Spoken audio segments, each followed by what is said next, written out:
etorri guztioi, bienvenidos de nuevo a Objetivo Actualidad, un ciclo de encuentros para charlar sobre los desafíos de nuestra industria y sobre la transición digital y sostenible de la mano de expertos y protagonistas del momento, organizado por el periódico El Correo con el apoyo de Petronor. En esta jornada, titulada Digitalización, Innovación e Industria, disfrutaremos de un panel con expertos de primer nivel y representación de alguna de las empresas más destacadas de nuestro territorio. Arrancamos ya, si les parece, en primer lugar, con la bienvenida de José Ignacio Zudaire, adjunto al CEO de Petronor.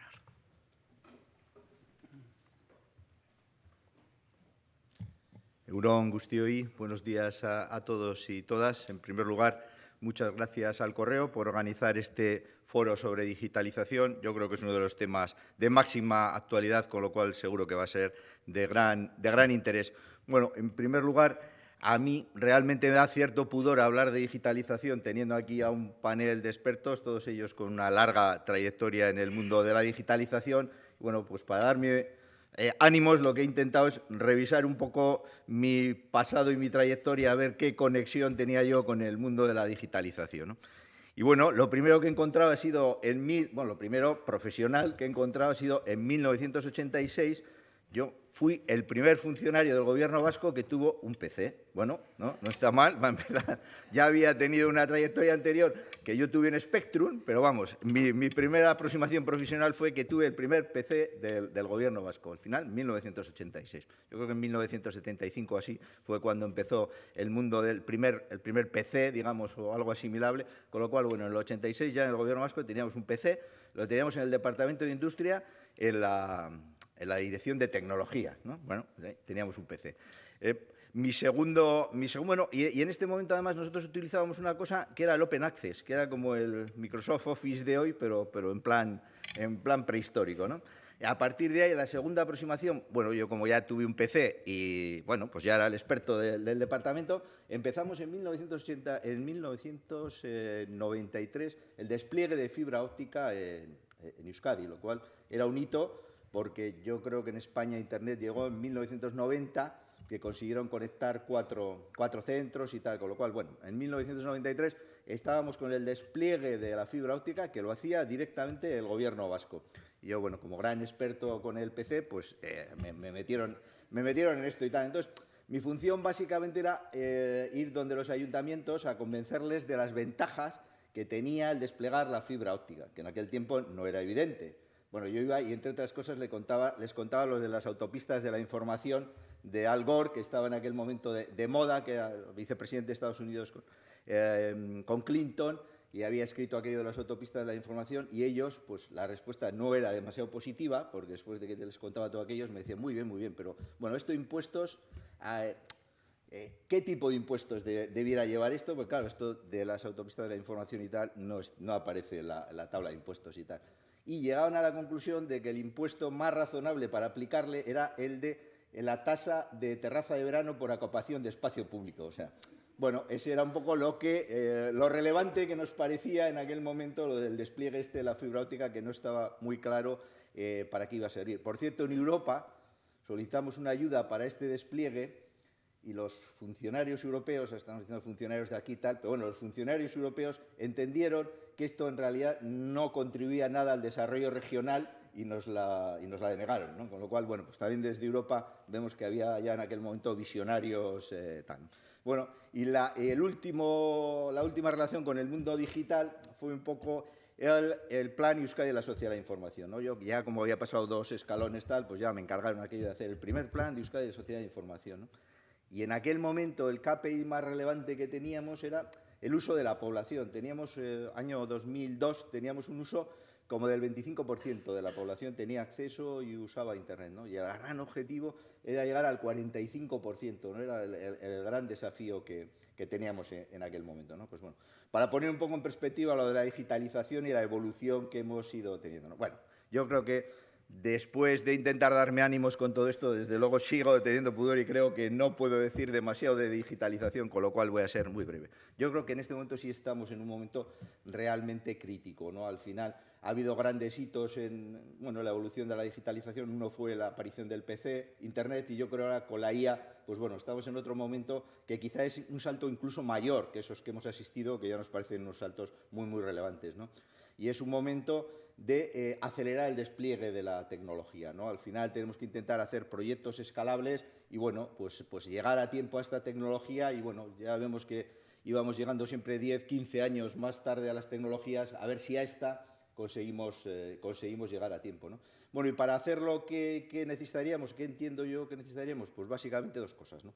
Personas e infraestructuras, que es un poco la base de todo este recorrido, ¿no? Al final esto de la digitalización va de personas y de conocimiento, y ahí yo creo que sí tenemos un cierto problema en la educación, ¿no? Que tenemos que reorientar un poco la educación. Yo creo que tenemos una educación muy pensada para la era industrial, somos muy industriales y eso lo hemos hecho bien, pero quizá las competencias con las que salen las personas, pues tanto de la educación general, pero incluso de la universidad, pues no son lo suficientemente robustas como para la sociedad digital a la que nos tenemos que enfrentar, ¿no? Ahí tenemos una posibilidad de mejora en esa parte. En el pasado nos inventábamos cosas para complementar a la formación. Bueno, yo me acuerdo del IMI, me acuerdo de los Kacetagunea, que no dejaban de ser parches para de alguna forma suplementar lo que nos daba. Pero en este momento parece que ya estamos en un momento donde las personas deben salir con capacidades digitales avanzadas del sistema educativo directamente, ¿no? Y el otro elemento son las infraestructuras, ¿no? Decimos, bueno, pues en aquel momento empezamos a desplegar la fibra óptica, que era muy curioso, ¿no? Y hoy en día, básicamente lo que tendríamos que hacer es ir pensando los data centers, ¿no? Como elementos. Y al final la inteligencia artificial lo que nos ayuda es a gestionar datos desestructurados. El tener data center va a ser un elemento esencial, ¿no? Teniendo en cuenta que tenemos que seleccionar muy bien los proyectos, ¿no? Porque sean data center que respondan a la estrategia que vamos a tener el despliegue de la IA, ¿no? Al final ser los que alberguemos data center que no tengan nada que ver con nosotros, pues bueno, parece que no es un buen negocio, porque teniendo unas restricciones en la red, como tenemos en la red eléctrica, y con el consumo que tienen los data centers, sí parece que debiéramos tratar de buscar aquellos proyectos que tengan más valor añadido por megavatio hora utilizado, ¿no? Yo creo que esto va a ser relevante, pero algo vamos a tener que tener si queremos estar posicionados, ¿no? Yo creo que tenemos alguna ventaja, que no sé si la estamos utilizando o cómo la podríamos utilizar, que por ejemplo son los cables que nos llegan a Sopelana, ¿no? Llegan parte de los cables, y es pues una infraestructura muy relevante, no llegan a todos los sitios. Uno ve el mapa de dónde llegan, pues llegan muchos al Mediterráneo, digamos, pero en el Atlántico llegan muy poquitos, llegan uno a Portugal, uno a Gijón y los de aquí, o sea, y luego a Burdeos, ¿no? Con lo cual, bueno, eso parece que sí nos pudiera dar alguna ventaja. No sé si todavía la estamos aprovechando, pero bueno, parece que tendríamos que tener alguna ventaja ahí, ¿no? ¿Y todo esto para qué? Pues al final, desde el punto de vista social o tal, puede tener otra interpretación, pero desde el punto de vista económico, básicamente, todo esto para incrementar la productividad, ¿no? O sea, tampoco vamos a esto, para incrementar la productividad. Yo creo que había un premio Nobel de Economía en los años 80, que era Robert Solow, que decía que esto estaba muy bien, que era la era, él decía en aquel momento, años 80, era de la informática, que la informática estaba en todas las partes, menos en las estadísticas de productividad, ¿no? Y hoy el reto sigue siendo lo mismo, ¿no? ¿Cómo somos capaces de traducir la utilización de las tecnologías digitales en incrementos de productividad, ¿no? Ese es un poco el reto, ¿no? Y bueno, no me cabe ninguna duda que los expertos que tenemos hoy aquí seguro que nos van a dar alguna clave para avanzar en esto de ir transformando inversión en tecnología en resultados en términos de productividad y, en definitiva, la última línea de la cuenta de explotación, ¿no? Que es un poquito donde tenemos que ir viendo cómo va avanzando la tecnología digital. Muy bien, oye, pues muchas gracias y perdonar un poco por esto histórico. Muy bien, muchas gracias.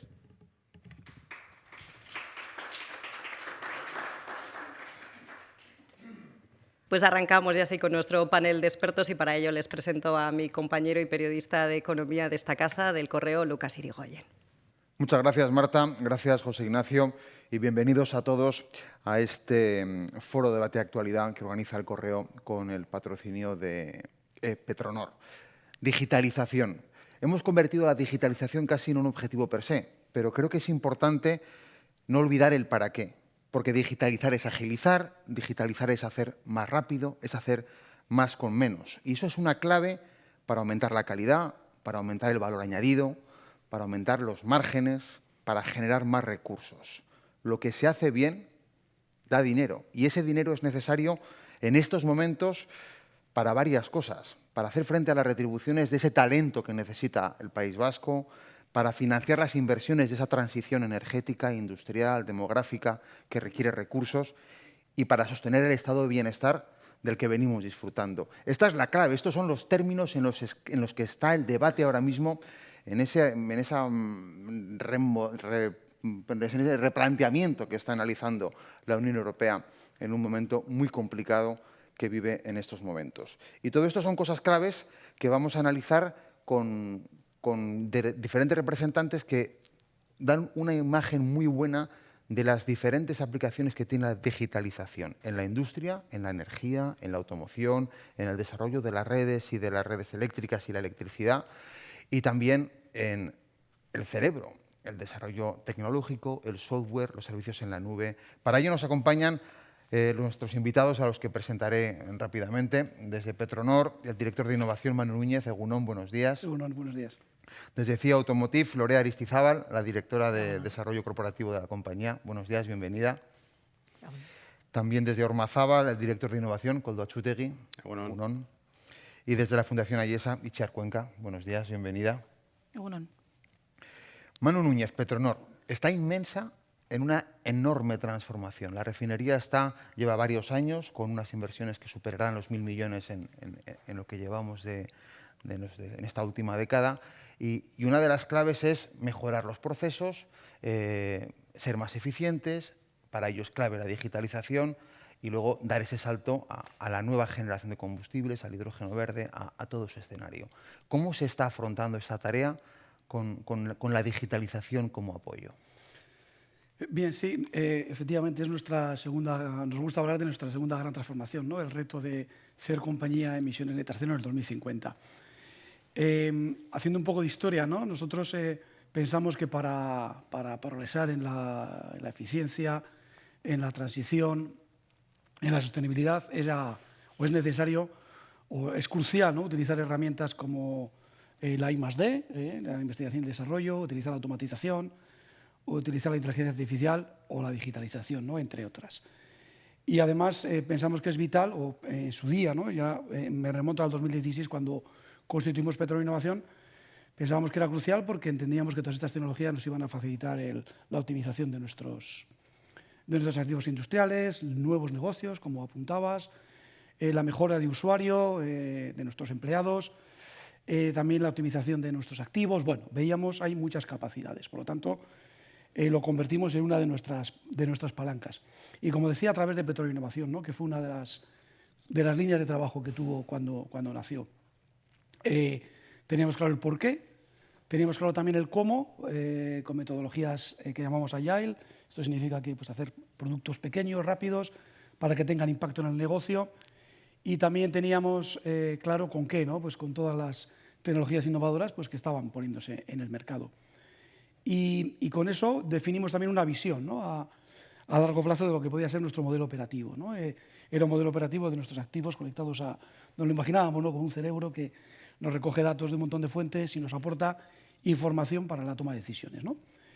Y trabajamos sobre 4 focos. Estoy haciendo un poco toda la historia, ¿no? Sobre 4 áreas. Una era el área de seguridad, le llamábamos Siempre Seguro, y ahí apostábamos por mejorar la conectividad, por mejorar las capacitaciones.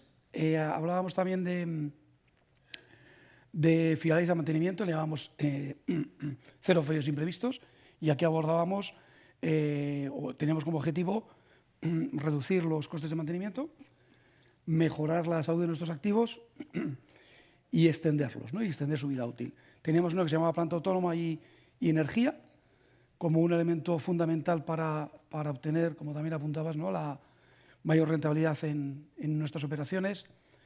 Y luego teníamos uno que era el de planificación de principio a fin, ¿no? Ver toda la cadena de valor, desde que compramos materia prima hasta que ponemos el producto en el mercado, y con un montón de datos también, a utilizar inteligencia avanzada también para tomar las mejores decisiones. Bueno, y con esto arrancamos, ¿no? Yo creo que por ver el impacto que ha tenido nuestra organización, tenemos más de 50, creo que eran 54 en el año 2022, bueno, del 16 al 22, esto es lo que llamamos nuestra primera ola digital. Ahí capacitamos a un montón de empleados, de forma que más de 650 ahora están utilizando herramientas digitales, más de 650 empleados, y tenemos como unos 54 proyectos digitales en operación. Ese es un poco el balance y cuál ha sido el alcance en nuestra organización. En la automoción, Lorea, fabricación flexible, Industria 4.0 son los elementos diferenciales. Es lo que está diferenciando que las fábricas que elaboran componentes para los mismos fabricantes de vehículos presenten unos resultados o presenten otros. Y a pesar de cómo está el sector, los datos de rentabilidad de CIE son la mejor carta de presentación ahora mismo. ¿Hasta qué punto la digitalización ha sido clave en todo eso? Y lo está siendo. Es verdad. La verdad es que la rentabilidad de CIE ahora mismo es una realidad poco habitual en el sector de automoción y poco habitual en un sector de proveedores, sobre todo europeos, donde las cosas están complicadas, ¿no? ¿Qué hay detrás? Pues yo creo que tenemos que ir un poco al básico de CIE, a los muy básicos de CIE, ¿no? Al modelo de negocio. Cosas de sentido común, pero muy críticas para nosotros. Por ejemplo, la diversificación geográfica. Ahora mismo la globalidad es más importante que nunca. No depender de mercados maduros como Europa, donde hay una sobrecapacidad brutal y eso provoca tensiones financieras a muchísimos proveedores. La diversificación comercial.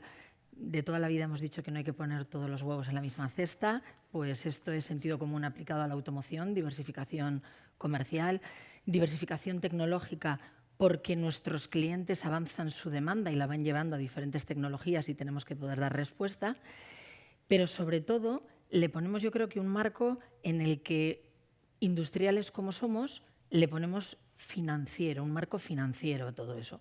Un marco financiero en el que para nosotros es muy importante el control de las inversiones. Y ahí meto la digitalización.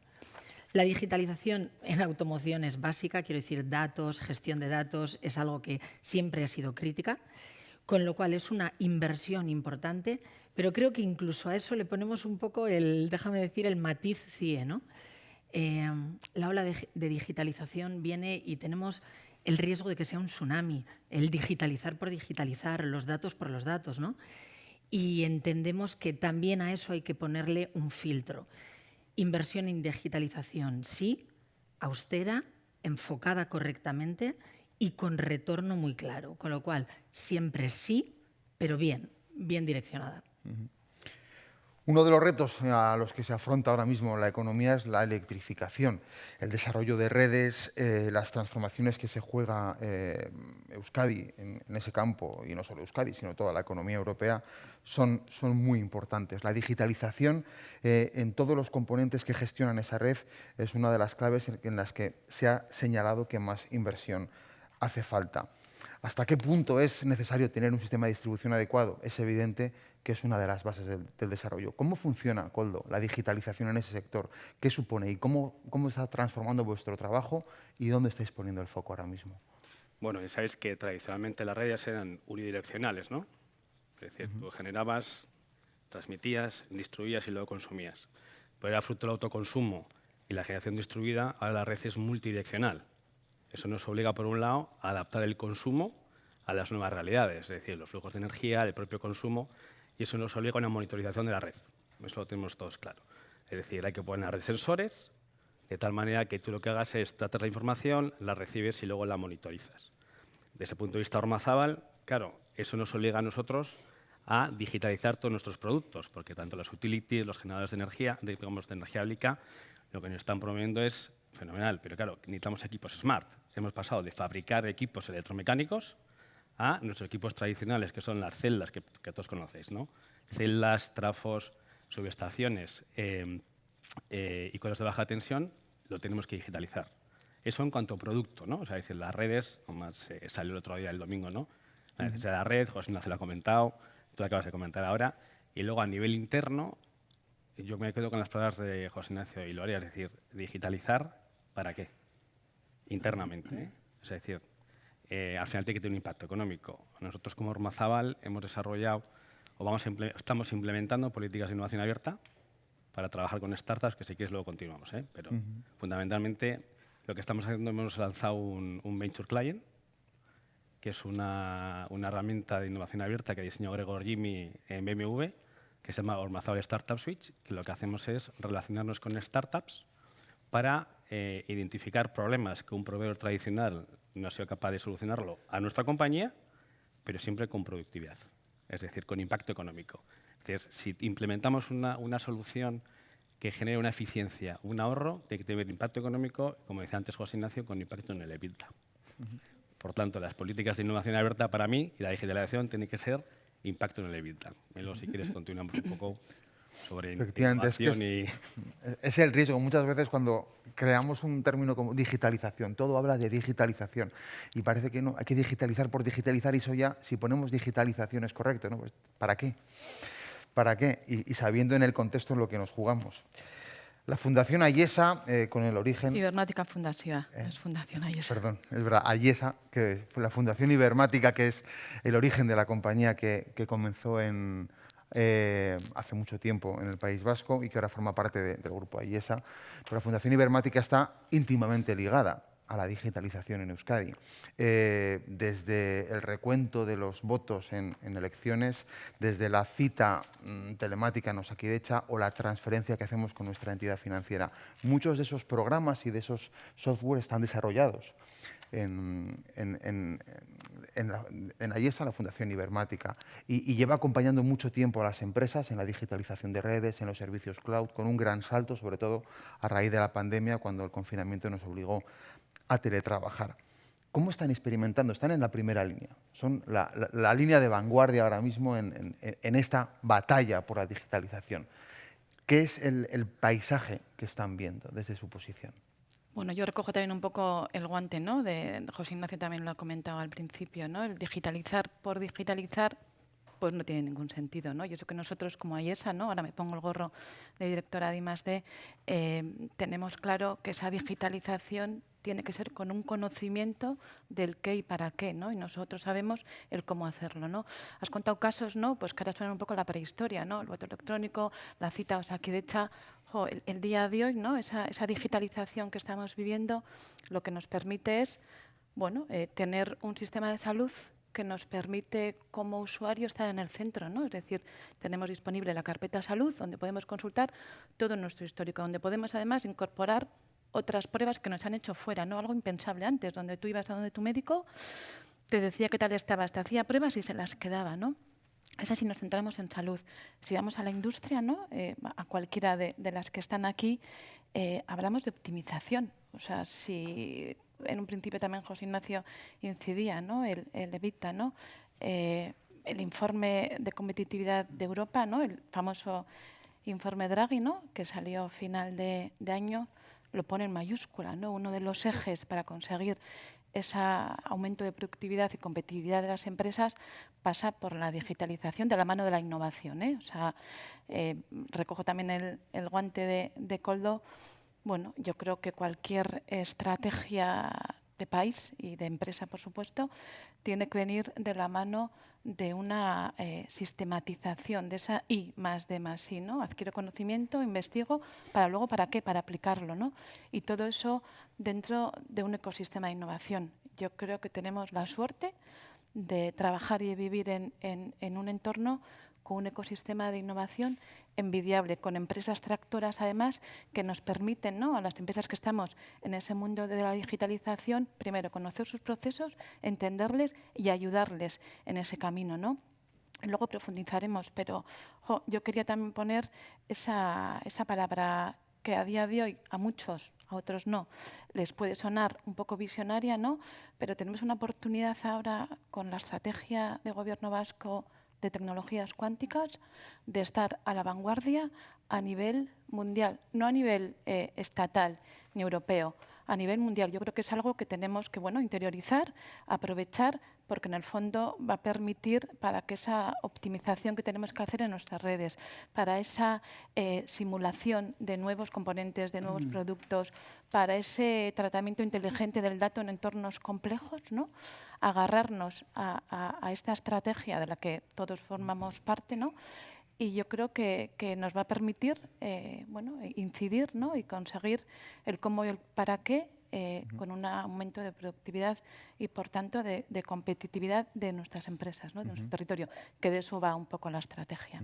Para encriptar comunicaciones y hacerlas más seguras. Que es Bueno, una de las claves y para tratar los datos de una manera más eficiente, ¿eh? Cuando hablamos de optimización y simulación, por ejemplo, de topologías de red, de distribución de consumos, de eficientar toda esa infraestructura, bueno, habrá situaciones, habrá entornos donde la computación cuántica sea la solución para diferenciarnos de la competencia y conseguir, en el tema, por ejemplo, de descarbonización, ir un paso más adelante y abordarlo y conseguirlo en un corto espacio de tiempo que la tecnología tradicional probablemente no nos lo permitiría. Os quería preguntar, parece que siempre nos acordamos de Santa Bárbara cuando truena. Llegó el COVID y se activó una capacidad de financiación con recursos europeos muy importante que activó muchos de los deberes que la economía tenía pendiente. Llegó la guerra de Ucrania y nos dimos cuenta de la debilidad de nuestro sistema energético y rápidamente se actuó. Ahora llega esta crisis industrial, este enfriamiento de Europa y parece que se enfoca la digitalización, la industria 4.0, la necesidad de renovar todo esto. Y bueno, pues por una cosa, por otra, parece que hay reacción. Hemos utilizado los fondos europeos que se han habilitado para digitalizar. ¿En qué punto estamos y qué nos quedaría por delante? No sé si tú, Itziar, que estás ahí, como decíamos, en la primera línea. Sí, a ver, es verdad que cuando vino, ¿no? ese discurso, ¿no? Y esa onda de la cantidad de miles de millones que iban a llegar a través de los fondos Next, yo creo que muchas empresas, tanto desde el punto de vista de las digitalizadoras como de las usuarias finales, ¿no? Sí pensamos que realmente iba a ser un impulso clave. Lo ha sido en parte. Es verdad que cuando hablamos de fondos que tienen que estar gestionados por las administraciones públicas, además un poco con el ojo, ¿no? de Europa, que es el que vela porque esos fondos se destinen para lo que están asignados, pues va muy lento. Al final, cuando hablamos de programas donde son convocatorias competitivas, con sus plazos de presentación, con sus plazos de resolución, nos encontramos en que pasó más de año y pico hasta que pudimos ver esas primeras convocatorias y tocar, ¿no? esos fondos de recuperación. Visto un poco hacia atrás, como todo, ¿no? Es fácil criticar, se podía haber hecho mejor. Yo creo que se tuvo una visión también un poco centralista, ¿no? Desde Madrid repartir, y probablemente no se tenían los recursos disponibles para ser ágiles en ese reparto de fondos, ¿no? Y probablemente si las distintas regiones hubieran tenido más autonomía para disponer de esos fondos, yo creo que el retorno hubiera sido mejor. Se han hecho cosas, yo creo que todos hemos tenido la oportunidad de aprovechar en parte esos fondos. Y bueno, yo creo que sí ha sido un poco ese impulso. Sobre todo también, aquí el problema principal también, aquí estamos grandes empresas, pero no se nos puede olvidar que el tejido empresarial de Euskadi es de pymes, ¿no? Hablamos de un 99% de pymes. A las pymes se les escapa todo este sistema de ayudas, se les queda muy grande, ¿no? Entonces, bueno, ha llegado, ha tenido, yo creo que frutos, pero bueno, yo creo que esperábamos más de lo que finalmente ha sido. ¿Cómo lo veis vosotros? ¿Hemos aprovechado bien los fondos europeos o ha sido lo que nos ha ayudado a activarnos y ahora hay que ver en qué otros puntos? Porque al final lo estáis señalando todos. Una de las claves de la digitalización es la rentabilidad, elegir bien la inversión, buscar bien el para qué, como decíamos, buscar bien en qué proyecto hay que priorizar. Claro, al final la inversión es una parte importante para vosotros y, como decía ahora Itziar, para las pymes todavía más. ¿Cómo se puede seguir apoyando esas inversiones? ¿Cuáles son las fuentes de financiación a las que habría que seguir activando? ¿O cómo resolver ese reto de aquí al futuro? si queréis, arranco también, bueno, totalmente de acuerdo con Itziar, ¿no? Los procesos han sido complicados, tediosos, largos. Lo que no se movía nunca era la fecha de finalización del proyecto, ¿no? Con lo que luego, además, en proyectos tecnológicos, que las cosas cambian tan rápido, pues cuando uno hace un planteamiento resulta que a mitad de proyecto pues tienes que cambiar, y los concursos son tan rígidos que ya veremos cuando acabemos cómo son los entregables y las justificaciones, ¿no?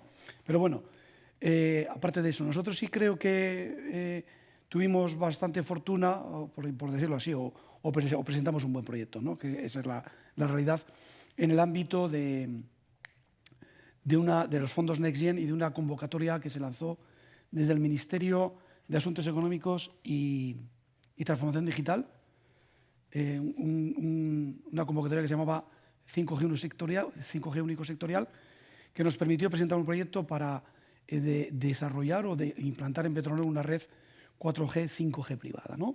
Privada de ámbito industrial, de la que además seguimos mirando a ver si hay alguna referencia a nivel internacional, y no la encontramos, al menos para la envergadura y la complejidad que tienen nuestros activos industriales, ¿no? Y nos presentamos a un consorcio, lideramos Petronor, nos presentamos también con el grupo Repsol y con una empresa de despliegue de redes privadas que se llama Tradia. Bueno, un proyecto de 4,6 millones. Sobre el coste digamos, subvencionable, pues estamos en una 30-40% más o menos, un 30 y tantos % de financiación, y con ello hemos conseguido desplegar una red privada 5G, como os comentaba, y varios casos de uso, ¿no? Para transformar también, porque la transformación es cierto que tiene que ir a la cuenta de resultados, sin duda, y también es importante transformar a las personas, ¿no? O sea que lo apuntaba también José Ignacio, los jóvenes tienen que salir formados, los que estamos hoy en las empresas tenemos que sufrir una transformación digital también, ¿no? Para convivir en estos momentos. Y bueno, casos de uso como sustituir las comunicaciones analógicas por digitales, tener ya operadores totalmente conectados, con asistencia remota experta. Tenemos algún otro caso de eficiencia mediante termografía en tiempo real, todo lo que nos capacita es la alta velocidad y capacidad de transmisión de datos, ¿no? De 5G. Y luego el último, que también nos gusta mucho contarlo, que hemos desplegado 3 robots autónomos que les tenemos por planta andando y lógicamente, pues aportando y recopilando datos que luego nos ayudan a hacer analítica y hacer mejores tomas de decisiones, siempre como apoyo a nuestras operaciones, ¿no? O sea, no compiten, apoyan a nuestras operaciones, haciendo cosas que hoy día pues el ser humano o la tecnología no te lo permite, ¿no? Entonces, bueno, pues en ese aspecto hemos aprovechado, no sé si mucho o poco, pero sí estamos bastante contentos. ¿Vosotros cómo veis esa situación ahora mismo? A ver, nosotros lo que hemos hecho es, hablamos, ¿no? El para qué, el por qué. Entonces lo que estamos identificando son problemas o retos concretos de la compañía. O sea, porque yo creo que una empresa industrial, yo creo que ha salido acá varias veces el tema de productividad, el tema de impacto. Entonces, para intentar cambiar también la cultura de la compañía, y un poco retomo lo que hablaba antes, ¿no? Con la herramienta que hemos implementado, el Mozilla Startup Switch, lo que hacemos es identificar retos o problemas que tiene una persona de la compañía, una unidad de negocio. Entonces, ese problema lo que hacemos es, si ese problema no lo ha resuelto un proveedor tradicional, buscamos una startup o un proveedor tecnológico. A nosotros no nos obcecamos al tema de startups, ¿eh? Por ejemplo, como nosotros hemos hablado una vez, ¿no? De tal manera de que sea un impacto directo, nosotros le damos un pain, un dolor, ¿no? Entonces, si yo soy capaz de identificar un problema en la compañía, que alguien tiene un dolor, después busco la solución fuera, bajo la lógica de prueba de concepto, trabajo con una startup 4 meses y luego lo adapto. Es decir, con estos sistemas lo que estamos haciendo es que tiene un impacto directo en el día a día de la persona. O sea, nosotros estamos intentando no irnos a grandes titulares, sino problemas con KPIs de ahorro, de tal manera que luego tú puedas cuantificar vía la relación con estas startups o proveedores tecnológicos. Mira, he digitalizado, por ejemplo, un caso, Smart Stock, concreto, logística y en una compañía. En medición de trafos, en medición de las piezas de núcleo de trafos, que de hecho estamos trabajando con una startup proveedor tecnológico que nos recomendó José de CIE. O sea, esta interacción entre corporates también, ¿no? Entonces, al final, como estamos haciendo, identificar un problema con un ahorro concreto, la digitalización o la misma IA, la gente lo ve. Entonces, el operario o la operaria que está, digamos, en el tren, lo está viendo. Por tanto, estamos bajando ya a los niveles horizontales y verticales de la compañía la digitalización de la IA. Porque si no, el riesgo, lo hablábamos antes, nos quedamos en grandes titulares y lo que nosotros queremos es que al cabo del año la implementación de estas soluciones nuevas tenga un impacto económico y como para mí las unidades de innovación son unidades de ingreso, Manu, tenemos que justificar ante, ahora José Ignacio se ha ido, tenemos que justificar ante nuestros mayores o superiores que la digitalización y la innovación genera ahorro o eficiencia. Lorea, muchas veces una gran empresa como puede ser CIE está muy condicionada en su proyecto de digitalización a cómo le acompañan sus proveedores, a que sus proveedores también entren en ese canal de comunicación con la compañía. Esa experiencia en CIE, ¿cómo está siendo? ¿Cómo se puede ayudar a las pymes, que al final son ese gran sustrato de la industria en Euskadi, para que también avancen? ¿Y cómo es la experiencia que estáis teniendo vosotros? Hablabas antes del apoyo institucional, de la financiación, yo le quito mérito a todo eso, con todo el respeto. Es que creo que es un must, es que no veo otra alternativa, ¿no? Empresas grandes como CIE tenemos muchos más recursos, pero antes Itziar comentaba todo ese ecosistema de pymes y sobre todo aquí en Euskadi, donde es lo normal. Nosotros tenemos muchos proveedores de esos.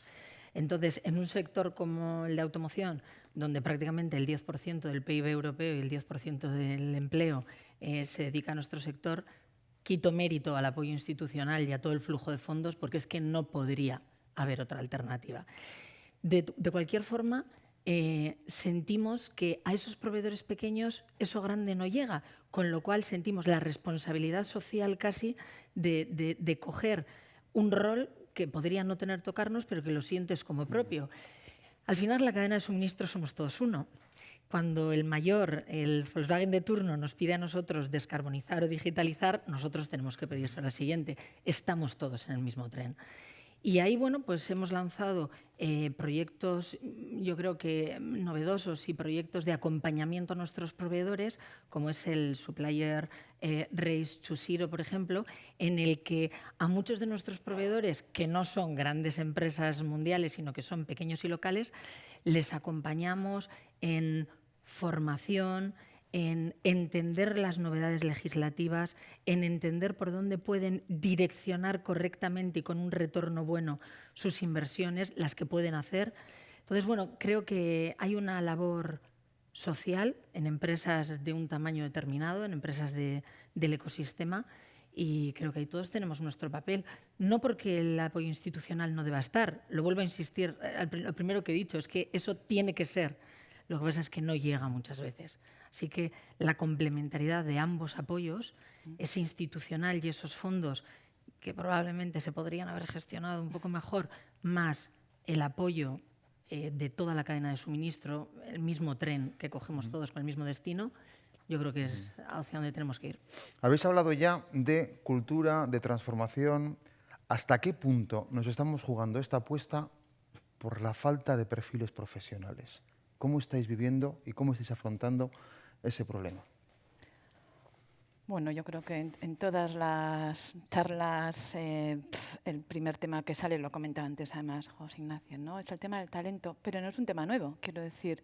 Llevábamos comentando que el talento iba a ser un problema desde el punto de vista de las empresas de digitalización, ¿no? De las tecnológicas, desde hace más de una década, ¿no? Porque se nos juntan muchas cosas. Vosotros aquí tenéis experiencia, porque Ibermática ha tenido siempre, dentro de los reconocimientos como empleadora, ha estado siempre en la parte alta de la clasificación. Sí, eso es. Va con una estrategia, quiero decir. Comentaba también Koldo, ¿no? Nosotros tenemos también nuestra propia estrategia para que esa falta de talento en un momento en el que la digitalización, bueno, lo es todo, ¿no? El intentar, bueno, que no nos afecte, ¿no? Como empresa, antes como Ibermática y ahora como Ayesa, tenemos, bueno, muy claro que tenemos que tener un modelo de innovación, ¿no? La innovación es ingreso, pero previo en ese modelo está también la parte de inversión, ¿no? Y más de más, ¿no? Ese modelo lo que nos permite a nosotros internamente es identificar en nuestros sectores, porque nosotros también tenemos sectores, ¿no? Entonces, al final, somos multisectorial, identificar qué están pidiendo los clientes que no tenemos. Tenemos una metodología que cada mes hay reuniones con los diferentes sectores para identificar qué nos están pidiendo o incluso en ese ecosistema con el observatorio tecnológico, con esa red que tenemos, ¿no? Ver qué nos pueden llegar a pedir para adelantarnos. ¿Por qué? Porque bueno, lo que queremos ser es el partner que todos quieren tener a su lado cuando abordan un proceso de digitalización. Y para eso nos hace falta talento, ¿no? Tenemos una iniciativa interesante que además traccionamos ya con el gorro de fundación, que es la Youth University. Aquí en Euskadi se da además que el tema del talento, bueno, es multisectorial en el sentido de que tenemos universidades y tenemos una red de centros de FP brutal, que fuera del Estado, ese ecosistema de FPs de excelencia yo creo que no está tan arraigado, ¿no? Y bueno, hay muchos perfiles que ahora con esta especialización que necesitamos, ¿no? De Data Science, bueno, hay múltiples perfiles que el entorno de la FP nos los puede proporcionar, ¿no? Pues ser conscientes de lo que tenemos, cuidarlo. Creo que para nosotros también ese ecosistema de I+D es un entorno agradable donde estos profesionales que entran en la junior les gusta, ¿no? Porque hay que identificar perfiles para cada puesto, ¿no? Y una empresa de tecnología, el que les brindes esa capacidad de aprender cada día a través de la I+D+I, para nosotros es una manera también, bueno, de agarrarles y de cuidarles. Pero efectivamente hay un problema, yo creo que brutal, que se junta además con la baja tasa de natalidad, ¿no? O sea, se nos ha juntado, yo creo que a la vez hace años el sector informático, bueno, estaba mal visto que al final era una commodity, ahora es core. Y los que antes querían estudiar ese tipo de titulaciones dejaron de querer, ahora de repente nos hacen falta manos, pero no hay. Entonces, bueno, yo creo que también, lo contaba antes también José Ignacio, el incidir también, ¿no? Aquí muchos de los que tenemos niños, bueno, empezar a generar ese caladero, ¿no?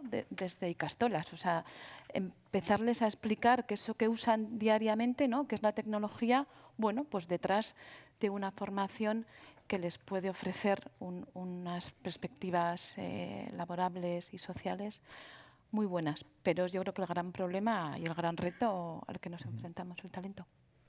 Yo complementando, o sea, veo los dos ángulos, ¿no? El ángulo que comenta Itziar de reflexionar sobre cómo creamos esos perfiles tecnológicos, ir hacia atrás en la enseñanza, conocimientos tecnológicos desde edades tempranas, formación dual, acercamiento de la universidad a la empresa, etcétera, etcétera. Pero luego, y aquí lo voy a aterrizar un poquito al sector de automoción. En mi sector, igual que en muchos otros, pero en el momento crítico que estamos pasando, tu capacidad de evolucionar y de adaptarte al entorno es básica para sobrevivir. Y ahí hay un activo fundamental que somos las personas. Creo que el focalizarnos en la formación de la actual plantilla, de las personas de hoy, no solo con conocimientos nuevos, sino con reciclaje de conocimientos. Pongo el ejemplo de la electrificación. ¿Qué vamos a hacer? ¿Dejar fuera a miles de personas que hoy trabajan en la producción?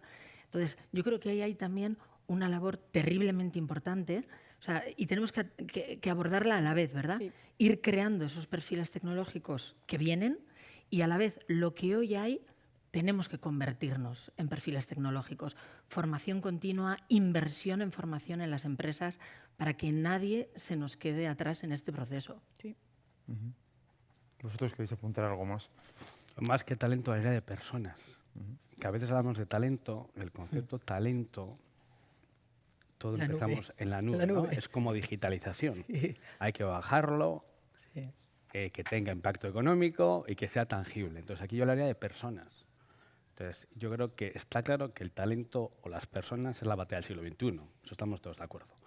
Entonces, yo creo que, aparte de lo que habéis comentado Itziar y Lorea, en nuestro caso lo que estamos intentando es anticiparnos. Claro, nosotros, Ormazaba es industrial, tecnológico y familiar. Entonces, los valores nuestros de la compañía, tenemos todo. Casi todo. Lo que tenemos que es anticiparnos, ¿no? Entonces, nosotros, por ejemplo, el recurso humano llamamos capital humano. Que yo cuando entré a Ormazabal me sorprendió un positivo, digo, capital humano, que ya es el concepto per se, ¿no? dicen mucho. Entonces, nosotros lo que estamos haciendo a través de cátedras, temas de formación profesional, es anticiparnos y crear cantera, ¿no? Entonces, a veces lo comentamos internamente que casi es como el Atleti. O generamos cantera y luego fidelizamos y retenemos, o vamos a tener un problema, bueno, que las cifras son todas iguales, ¿no? Entonces, yo creo que aquí la clave es anticiparnos, reciclarlos y adaptarse. Un par de cositas por sumar, ¿no? La primera, yo creo que el talento se atrae teniendo grandes proyectos o proyectos interesantes y motivadores para las personas, ¿no? Yo creo que eso, además, todos lo estamos viendo, ¿no? Hay algunos atributos en los factores de empleo que han dejado de tener peso, ¿no? La gente se motiva por proyectos atractivos. En ese aspecto nosotros tenemos un proyecto atractivo, ¿no? Entiendo que coincidimos en ser una industria pues, que estamos, como decíamos antes, ¿no? En plena transformación, pero que además tenemos un proyecto motivador que coincide con muchos de los valores que tiene la juventud hoy en día. Eso por una parte. Y por otra parte, yo creo que en esto pues, hay que tener luces largas, que hoy en día pues, es más difícil que la leche, ¿no? Tener luces largas y sobre todo ser consistente. Y cuando uno tiene luces largas y es consistente, pues puede hacer una buena planificación de todos esos ámbitos, ¿no? De la tecnología, de las inversiones, de qué talento o de qué atracción de profesionales vas a necesitar. Lo que pasa es que, claro, hay que tener luces largas, que no es fácil. Digitalización es hoy inteligencia artificial. Y muchas veces la inteligencia artificial nos quedamos con ChatGPT, con el vídeo creado. Así que me gustaría pediros un caso concreto de aplicación en vuestros negocios con inteligencia artificial para hacer gráfico cuál es el avance. Y luego lanzaros otra pregunta, que es, ¿hay que regular la inteligencia artificial? ¿Hay que dejarla crecer? Ese debate ético que surge ahí, ¿cómo lo veis? Vosotros, Itziar, en Ayesa habéis incluso incorporado, adquiriendo empresas para trabajar con vosotros que se dedican full time, o sea, que su dedicación es inteligencia artificial. Sí, al final, hoy en día, efectivamente, más allá del ChatGPT, ¿no? La IA generativa, la IA ya es vieja. Yo creo que lo que ha venido es ese tsunami, ¿no? de esa IA generativa, ¿no? Que además de los datos que tengo, puedo generar nuevos datos y puedo, por tanto, tener modelos, ¿no? Para optimizar, para simulación de una manera más eficiente, ¿no? Cuando cuentas, ¿no? O pides que pongamos ejemplos, me iría a lo fácil, ¿no? A los industriales, ¿no? Pero ahora me pongo el gorro de fundación y a mí los casos que más me gustan son los de salud. Creo que la tecnología per se tiene que ser buena. Luego hablaremos de la regulación, ¿no? Y el impacto que puede tener en la sociedad es brutal, ¿no? El diagnóstico temprano de nuevas enfermedades que hasta ahora son desconocidas, ¿no? Enfermedades raras. Hablamos del ELA, ¿no? Del que se sabe, por ejemplo, muy poco, ¿no? La tecnología, la IA, lo que nos va a permitir es, con esa información y además generar información, datos sintéticos, ¿no? Para poder hacer modelos que nos permitan adelantarnos a hacer un diagnóstico. O sea, son enfermedades donde yo creo que la tecnología puede poner un poco de luz, ¿no? a situaciones pues realmente críticas, ¿no? Y justo me centraba en el caso del ELA, donde bueno, estamos haciendo algún proyecto y yo creo que el impacto, en este caso de ella, de obtener modelos que nos permitan adelantarnos a ese diagnóstico, ¿no? A entender esa enfermedad que a día de hoy no se sabe nada, bueno, pues es la parte bonita, ¿no? De cómo la tecnología impacta en la sociedad, no solo en el EBITDA, ¿no? Sino en la calidad de vida de las personas. Hablas de regulación, ¿no? Pues efectivamente tenemos la IA Act, a bombo y platillo, ¿no? Esta nueva normativa que en teoría no va a entrar en vigor en todo su esplendor, yo creo que hasta agosto del 26, y donde Europa ha sacado pecho, ¿no? De que ha sido la primera en sacar una normativa. Las regulaciones están muy bien, ¿no? Pero yo creo que lo que hay que explicar es que efectivamente la IA, pero no la de ahora, sino la de hace años, tiene sesgo, ¿no? Porque al final el que decide pone su matiz, ¿no? Y antes se pone el ejemplo más viejo que Pun, ¿no? De los préstamos, ¿no? Los préstamos en Estados Unidos nunca se daban ni a mujeres ni a negros, ¿no? Y que los modelos tempranos que se desarrollaron efectivamente no daban a... ¿Por qué? porque bueno, la vida tiene mucho sesgo, ¿no? Entonces, yo creo que más que regular, que la regulación pues será necesaria, yo creo que hay que concienciar, ¿no? Que la tecnología está muy bien, el cómo y el para qué, pero que tiene impacto en la sociedad, ¿no? Y hay que ser responsable, o sea, hay que velar porque la IA sea ética. Nosotros dentro de la Fundación tenemos una línea que es, bueno, investigar, ¿no? y hacer un poco difusión de qué es la IA ética, ¿no? Una IA que tiene que contemplar las situaciones de todos, que no puede tener sesgo, que tiene que ser además autoexplicable, o sea, no puede ser una caja negra, no me pueden poner un modelo y que corra, ¿no? Tengo que saber exactamente si se aplica o no.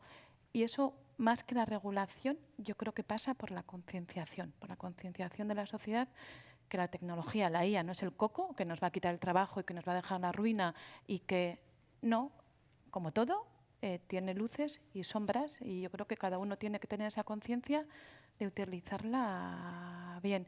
Y yo creo que es una herramienta, la IA, la generativa, la IA cuántica que está allá, que nos va a permitir, bueno, crecer, ser competitivos y ser productivos, que al final es la pelea en la que está Europa, ¿no? Por sobrevivir y por tener, bueno, unas industrias, ¿no? Y una calidad de vida buena. Lo que quiera. IA, a ver, nosotros a través de la herramienta que hemos implementado en Innovación Abierta, el 100% de las soluciones son digitales, que estamos buscando, y 80% relacionado con IA. Te voy a dar dos casos. Una que yo creo que es exitoso, que lo hemos adaptado en la compañía, que es un algoritmo predictivo para el precio de las materias primas, con una startup de Chile. Allá mi connotación chilena se nota, pero poco aquí, ¿eh? Y otra que yo creo que es un reto que estamos iniciando ahora, que es IA generativa para planos eléctricos, que en nuestro sector, por lo menos en Ormazábal, cambiaría bastante, que luego se podría aplicar a otros. Entonces estamos trabajando también con otra startup y a ver si somos capaces de hacerlo. Y en cuanto a regulación, no regulación, yo estoy con Itziar, concienciación. Después del caso chulísimo que has visto, yo realmente paso. Pero seguro que si estuviera aquí alguno de los grandes fabricantes de vehículos, en vez de un modesto proveedor, os pondría algún caso súper glamuroso de utilizar la IA en el diseño de los vehículos o en tal. En nuestro caso es muchísimo más aterrizado al día a día. Somos una empresa de proceso productivo. Cuando hablamos de IA, hablamos de tecnologías y de digitalización. Hablamos de unos procesos de fabricación que buscan la mejora continua, hablamos de garantizar calidad, hablamos de temas muy aterrizados, mucho menos glamuroso, insisto. Y de todas maneras... Esto tiene impacto en el EBITDA, también, directamente, Gloria, porque es verdad, a mí luego me cuantifican ese algoritmo ti y que me ha generado, qué ahorro me ha generado. Y muchos de vuestros componentes van en vehículos que van a tener elementos como conducción asistida, como... Pero fíjate, quería incluso sacarlo de la fábrica y de la industria y llevarlo incluso a la parte administrativa de una empresa y al día a día de unas oficinas, ¿no? ¿Qué porcentaje de la formación que se da en los últimos tiempos, administración en general, tiene que ver con IA? Mucho. Hace 5 años no lo hubiéramos pensado. Y hoy en día, cuando en enero te mandan el programa de formación del año para apuntar a los diferentes equipos, 1, 2, 3, 4, 7 cosas de IA. Esa es la presencia no solo en fábrica, sino en el día a día normal, ¿no? Sí, en Petronor hay 3 robots, has dicho ya antes. Corriendo por si los habéis bautizado, ¿no? Si los habéis bautizado, te pediría que nos dijeras el nombre. El primero que tuvimos una prueba de conceptos estaba bautizado, le llamamos Makoki. Estos 3 estamos en proceso de bautizarles. A ver, porque en eso la plantilla es muy creativa. Algunas veces. Bueno, ahí siempre, en todas las plantillas, hay alguien que acierta con los motes. Sí, totalmente, ¿no? Pero bueno, igual por ponerte un par de ejemplos, ¿no? de lo que hemos hecho en IA en los últimos años. A mí hay uno que me gusta mucho. Cuando seleccionamos una materia prima, pues igual hay que determinar sobre esa materia prima igual 20 o 30 propiedades, ¿no?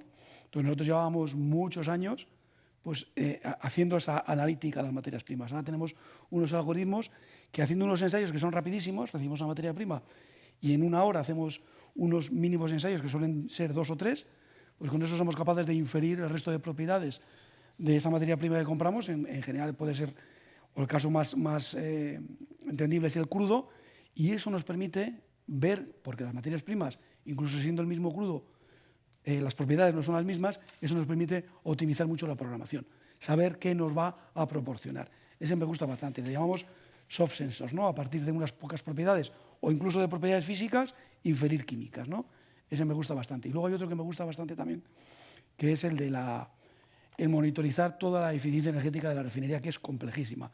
Y hay tantísimos volúmenes de datos que cuando se te mueve una cosa, pues la capacidad humana no es capaz de determinar qué ha generado, ¿no? Todo eso. Entonces, bueno, tenemos una serie de aplicaciones que nos permite hacer ese diagnóstico, por lo tanto, pues actuar mucho más rápido y ser más eficientes. Y luego, hablando de IA generativa, pues ahí estamos empezando a hacer también pues nuestras primeras experiencias, ¿no? Tenemos muchísima información dispersa. Dispersa me refiero en muchas partes de la organización y, bueno, pues eso nos tiene que ayudar también a tener información mucho más concisa, precisa, para acelerar la toma de decisiones, ¿no? Bueno. Y en regulación, bueno, pues sí, la regulación es necesaria, pero también tiene que ser flexible. Y ahí es donde... Yo, un minutillo para poner un caso que aplica enganchado también con lo que decía Koldo, ¿no? Porque si no parece que no pongo casos del sector, ¿no? Uno chulo que hemos hecho es, bueno, la topología de red de media-baja tensión, ¿no? Desarrollar un sistema que nos permita optimizar el uso de esa red para evitar que haya pérdidas en la red, ¿no? En un día donde, pues bueno, yo creo que el gran hándicap que tenemos como sector, ¿no? Y como industria es ese consumo, ¿no? Y esa optimización o todos los modelos que nos ayuden a optimizar topologías de red que eviten pérdidas, pues yo creo que EBITDA puro y duro, ¿no? Y ese es un proyecto súper chulo bueno, que está ya implantado y que ha sido, la verdad es que una gozada que hemos desarrollado con negocio. Quiero decir, esto no fue como aplico temas de ella, en este caso cuántico, ¿no? Sino que fue realmente, bueno, un brainstorming con la empresa, ¿no? Que realmente había identificado ahí un gap, ¿no? Y cómo conseguimos, bueno, desarrollar e implantar la solución óptima. Nos quedan muchas cosas en el tintero. Me gustaría no dejar de citar una de las cuestiones que se han convertido en una de las claves, los centros de datos. Hace poco el Lehendakari decía que el País Vasco tenía las condiciones para desarrollar la economía del dato. Han salido antes los cables que llegan a Sopelana, que nos conectan directamente con Estados Unidos, y diferentes iniciativas que hacen que el centro de datos, primero, permite la velocidad de la gestión del dato, minimiza la latencia y permite que todas estas herramientas de inteligencia artificial predictiva puedan funcionar en tiempo real y puedan ser mucho más eficaces en la aplicación. Pero los centros de datos también tienen el reto de la energía. No sé cómo veis al País Vasco en la implementación y en la carrera, por decirlo así, de los centros de datos y la importancia que tienen. ¿Qué reflexión hacéis? Igual a lo mejor desde la Fundación Ibermática y desde Ormazábal, que tenéis más exposición a lo que supone esta tecnología, tenéis un conocimiento más directo. Pero... ¿Koldo? Buah, me has dejado votando, ¿eh? A ver, yo haría dos puntos. Uno, desde el punto de vista... ayer, casualmente, fuimos el CEO y yo a la inauguración de Iron Mountain, que es un data center que hay en Madrid. A ver, yo creo que lo decía antes José Ignacio. Yo creo que como Euskadi tienes una oportunidad porque tienes los dos cables que vienen a Sopelana, los famosos dos cables. Luego hay otro que conecta a UK y tienes un tejido industrial que no tiene. O sea, no aquí en otras realidades, ¿no? Pero luego tenemos el problema de la capacidad de red, que es obvio. Y luego yo creo que ahora me pongo como proveedores. Yo creo que para el sector proveedor de los data centers el tema eléctrico es clave. O sea, al final te estás conectando, sobre todo en media y en baja, ¿no? Entonces, nosotros estamos trabajando en desarrollar soluciones smart, porque aquí sí que te piden temas smart, porque aquí en los data centers, tú decías, el consumo de energía es clave, por tanto, lo que es la eficiencia y el ahorro en el consumo es clave para la operativa de data center. Entonces, como Ormazábal estamos intentando desarrollar soluciones smart para los data centers, por un lado, con otras empresas también básicas del entorno, y luego creo que como país como Euskadi es una oportunidad porque tenemos los cables, tenemos el sector industrial, tenemos los tractores que estamos parte que representados y luego tenemos una fiscalidad que yo creo que favorece los data centers. Sí, yo coincido con Koldo. Yo creo que al final lo que tenemos que tener es, bueno, todas las piezas, ¿no?, necesarias para ganar en productividad, en competitividad. Y este, bueno, es un escenario que efectivamente es necesario tener esa infraestructura a disposición de las empresas con sus problemas, ¿no? Y el tema del consumo que probablemente la tecnología consiga ir mejorando, ¿no? Esa optimización de uso de recursos, pero yo creo que lo que tenemos que tener es, siempre hablamos, ¿no? Yo creo que ha salido varias veces también, ese ecosistema que nos permita tener las infraestructuras necesarias para conseguir ser competitivos, y esta es una clara. Pues muchísimas gracias por acompañarnos a esta nueva edición del Foro Objetivo Actualidad, que el Correo, con el apoyo de Petronor, lo que busca es eso, traer a la mesa de debate temas de actualidad y tratar de desentrañarlos o de clarificarlos un poco, dejar de convertir lo que es una especie de palabra, de commodity al que todo el mundo recurre, a intentar diseccionarlo y ver la importancia que tiene. Creo que tanto con las aportaciones que desde la Fundación Ibermática, con Itziar Cuenca, con Manu Núñez como director de innovación de Petronor, con Lorea Aristizábal, directora de Desarrollo Corporativo de CIA Automotive, y con Koldo Achutegui, el director de innovación de Hermanzábal, habéis contribuido de forma brillante a intentar hacer esta tarea. Muchas gracias por acompañarnos. Muchas gracias. Eskerrik asko. Y a ustedes por estar ahí. Hasta la siguiente.